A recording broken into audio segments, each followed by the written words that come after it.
আমার খবর। বিশ্ব রক্তদাতা দিবস ও ঈদুল আজহা উপলক্ষে ইলামবাজার ব্লকের মেটেকোনা রেডক্রস স্পোর্টিং ক্লাবের আয়োজনে মেটেকোনা গ্রামে একটি স্বেচ্ছায় রক্তদান শিবির হলো। মহিলা প্রথমবার রক্তদাতা সহ মোট 57 জন রক্তদান করেন। মোট রক্তদাতার 3 ভাগের 1 ভাগ মহিলা রক্তদাতা ছিলেন। শিবিরে উপস্থিত ছিলেন জেলার প্রায় 25টি সহযোগী সংগঠনের সদস্য। সংগঠনগুলিকে বিভিন্ন সময় রাত বিরেতে রক্ত দিতে হাসপাতালে ছুটেন তেমন রক্তদাতাদের সাংবাদিক এবং মাধ্যমিক ও উচ্চ মাধ্যমিকে কৃতী পড়ুয়াদের সংবর্ধনা দেওয়া হয়। শিবিরে আসা সকলকে একটি করে ফলের গাছ উপহার দেন উদ্যোক্তারা। মেটেকোনা রেডক্রসের পক্ষে আব্দুস সামাদ জানান, জেলার ব্লাড ব্যাংকগুলিতে সবসময় যাতে রক্ত মজুদ থাকে সে কথা মাথায় রেখেই এমন আয়োজন তারা প্রতিবার করেন।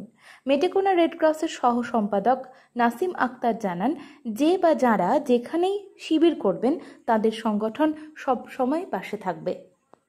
আজকে আমরা মেটেকোনা রেডক্রস স্পোর্টিং ক্লাবের পক্ষ থেকে বিশ্ব রক্তদাতা দিবস উপলক্ষে এবং সামনে আমাদের ঈদুল আজহা, ঈদুল জোহা, সেই উপলক্ষে আমরা রক্তদান শিবিরের আয়োজন করেছিলাম। এবং রক্তদান শিবিরে আমরা যে রেসপন্স পেয়েছি, আমরা যেভাবে আমাদের সঙ্গে লোকাল প্রশাসন, পঞ্চায়েত বলুন বা থানা বলুন, থানার মেজবাবু উপস্থিত ছিলেন। এবং আজকে আমাদের এই যে রক্তদান শিবির, সেটা শুরুই হয়েছে আমাদের বিলাতি গ্রাম পঞ্চায়েতের প্রধান সাহেব, মাননীয় সামাদ সাহেব, তিনি প্রথম রক্ত দিয়েছেন। এবং যেভাবে আমাদের সহযোগী সংগঠন তারা এসে উপস্থিত হয়েছে দূর দূরান্ত থেকে, আমাদের আশেপাশের গ্রামের বিভিন্ন অর্গানাইজেশন তথা বীরভূমের বিভিন্ন জায়গা থেকে, এছাড়াও বীরভূমের বাইরেরও বিভিন্ন মানুষ এই তীব্র তাপদাহের মধ্যে যখন রক্তের এত সংকট, এই সময়ে তারা এসে উপস্থিত হয়েছেন এবং খুব সুন্দর সুষ্ঠু একটা শিবির হয়েছে। এইটা আমাদের একটা বিশাল বড় প্রাপ্তি, অনেক বড় প্রাপ্তি। এখানে কত ইউনিট ব্লাড সংগ্রহ করলেন? এখন অবধি আমরা 60 ইউনিট ব্লাড দেওয়া হয়েছে এবং আরও ডোনার আমাদের মজুদ ছিল, কিন্তু এত তীব্র তাপদাহের কারণে এবং যে মেডিকেল টিম সিয়ান হসপিটাল থেকে তাদের পরামর্শে আমরা সেটা কি আর আজকের মতো বাড়াইনি। তো 60 ইউনিট ব্লাড দেওয়া হয়েছে। আজকের এই যে রক্তদান শিবির, দেখুন একটা রক্তদান শিবির মানে শুধুমাত্র ব্লাড ডোনেশন ক্যাম্প এলো এবং রক্ত নিল চলে গেল, শুধু তো সেটা নয়।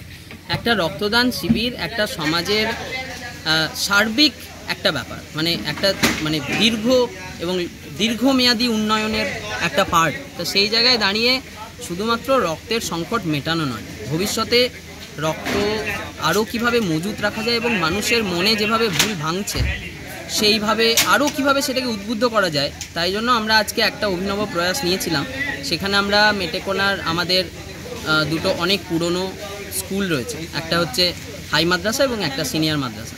সেখানকার যারা কৃতী ছাত্রছাত্রী মাধ্যমিক এবং উচ্চ মাধ্যমিক, তাদেরকে আমরা সম্বর্ধনা দিলাম এবং এই সম্বর্ধনার মাধ্যমে আমরা এটাই তাদের মধ্যেও এই বীজ আমরা বপন করতে চাইলাম যে এই রক্তদান শিবির সেটা শুধুমাত্র রক্তদান শিবির নয়, সেখানে তোমরাও এসো, তোমরাও দেখো। তোমরা এখনও 18 নিচে, তোমরা আজকেই রক্ত দিতে পারবে না, কিন্তু এই রক্তদানের যে মাহাত্ম্যটা সেইটা আমরা তাদের মধ্যেও কিছুটা সঞ্চারিত করতে পারলাম বলে আমাদের মনে হয়। জেলা স্বাস্থ্য পরিষেবায় নতুন দিনের সূচনা। এমআরআই, রেডিওস্কোপি, সিটি স্ক্যান পরিষেবা এবার শান্তিনিকেতন মেডিকেল কলেজ ও হাসপাতালে পাওয়া যাচ্ছে।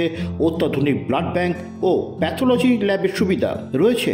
10 টাকায় ডাক্তার দেখানো এবং ওষুধে 62.5% পর্যন্ত ছাড়ের সুবিধা। তাই আর দেরি কেন? আজই আপনার প্রিয়জনের চিকিৎসার জন্য আসুন আন্তর্জাতিক পরিকাঠামো আর অত্যাধুনিক প্রযুক্তি নিয়ে গড়ে ওঠা শান্তিনিকেতন মেডিকেল কলেজ ও হাসপাতালে। দেখতে চোখ রাখুন আমাদের ফেসবুক ও ইউটিউব চ্যানেলে।